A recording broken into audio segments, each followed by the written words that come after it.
এবার 2024 T20 world কাপের জন্য বিসিসিআই ইন্ডিয়া টিমের ফুল স্কোয়াড রিলিজ করে দিয়েছে। তো এই টিমে প্লেয়ারদের অবশ্য সিলেক্ট করেছে রোহিত শর্মা, অজিত আগারকর এবং টিম সিলেক্টররা মিলে।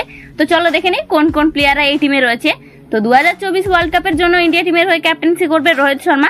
তাছাড়াও টিমে থাকবে যশস্বী জয়সওয়াল, বিরাট কোহলি, সূর্যকুমার যাদব, ঋষভ পন্ত, সঞ্জু স্যামসং, হার্দিক পান্ডিয়া, শিবম দুবে, রবীন্দ্র জাडेजा, অক্ষর পটেল, কুলদীপ যাদব, युजवेंद्र चहल, अर्शदीप सिंह, जसप्रीत बुमराह, मोहम्मद सिराज। তো এটা তো গেল টি20 ওয়ার্ল্ড কাপের জন্য ইন্ডিয়া টিমের ফুল স্কোয়াড। তাছাড়াও ব্যাকআপ বা বেঞ্চে থাকবে 4 জন প্লেয়ার, শুভমান গিল, রিঙ্কু সিং, খালিল আহমেদ এবং আবেশ খান।